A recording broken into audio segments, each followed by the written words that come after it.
नजूल की जमीन क्या है और इस पर क्यों बवाल मचा हुआ है।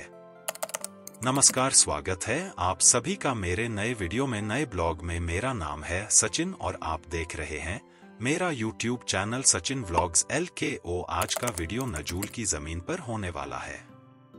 इस वीडियो में अपने टॉपिक है नंबर 1, क्या है नजूल की जमीन। नंबर 2, नजूल की जमीन का जन्म कैसे हुआ। और नंबर 3, यूपी सरकार के नए नजूल बिल से क्या होंगे बड़े बदलाव। अगर आप चैनल पर नए हैं तो चैनल को सब्सक्राइब कर ले और वीडियो को लाइक करना बिल्कुल भी ना भूले। चलिए चलते हैं अपने टॉपिक की तरफ। क्या है नजूल की जमीन। नजूल जमीन का स्वामित्व सरकार के पास होता है, लेकिन इसे अक्सर राज्य की संपत्ति के रूप में सीधे प्रशासित नहीं किया जाता है। राज्य आमतौर पर ऐसी भूमि को किसी शख्स या संस्था को एक निश्चित समय के लिए पट्टे पर आवंटित करता है, जो आमतौर पर 15 से 99 साल के बीच होती है।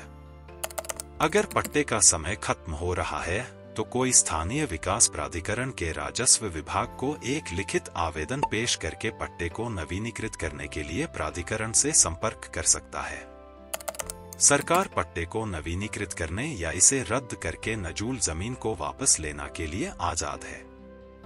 भारत के लगभग सभी प्रमुख शहरों में नजूल भूमि को विभिन्न उद्देश्यों के लिए विभिन्न संस्थाओं को आवंटित किया गया है। अपना दूसरा टॉपिक है नजूल भूमि का जन्म। नजूल भूमि का जन्म ब्रिटिश शासन के दौरान हुआ। जो राजा और राज्य अंग्रेजों का विरोध करते थे, अक्सर उनके खिलाफ विद्रोह करते थे, जिसके कारण उनके और ब्रिटिश सेना के बीच कई युद्ध हुए। युद्ध में इन राजाओं को हराने के बाद अंग्रेज अक्सर उनकी जमीन उनसे छीन लेते थे। भारत को आजादी मिलने के बाद अंग्रेजों ने इन जमीनों को खाली कर दिया, लेकिन राजाओं और राजघरानों के पास इनका स्वामित्व साबित करने के लिए अक्सर उचित दस्तावेज नहीं होने के कारण इन जमीनों को नजूल भूमि के रूप में चिह्नित किया गया, जिसका स्वामित्व संबंधित राज्य सरकारों के पास था। नंबर 3, यूपी सरकार के नए नजूल बिल से क्या होंगे बड़े बदलाव।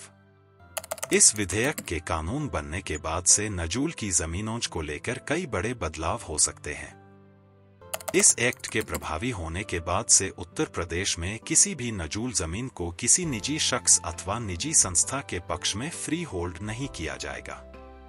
अब नजूल भूमि का अनुदान केवल सार्वजनिक संस्थाओं को ही दिया जाएगा, जिसमें किसी भी केंद्रीय या राज्य सरकार के विभाग या शिक्षा, स्वास्थ्य और सामाजिक सहायता के क्षेत्र में सेवा करने वाली सार्वजनिक सेवा संस्थाएं शामिल हैं। नए विधेयक के मुताबिक खाली पड़ी नजूल भूमि जिसकी लीज का समय खत्म हो रहा है, उसे फ्री होल्ड न करके सार्वजनिक हित की परियोजनाओं जैसे अस्पताल, विद्यालय, सरकारी कार्यालय आदि के लिए उपयोग किया जाएगा। ऐसे पट्टाधारक जिन्होंने 27 जुलाई 2020 तक फ्री होल्ड के लिए आवेदन कर दिया है और निर्धारित शुल्क जमा कर दिया है, उनके पास यह विकल्प होगा कि वह लीज अवधि समाप्त होने के बाद अगले 30 वर्ष की अवधि के नवीनीकरण करा सके, बशर्ते उनके द्वारा मूल लीज डीड का उल्लंघन न किया गया हो। इस विषय पर आगे आने वाले अपडेट्स को सबसे पहले और आसान भाषा में पाने के लिए चैनल को सब्सक्राइब करें। आप यह वीडियो कहां से देख रहे ये कमेंट में बताना ना भूले। मिलते हैं आपसे किसी नए वीडियो में।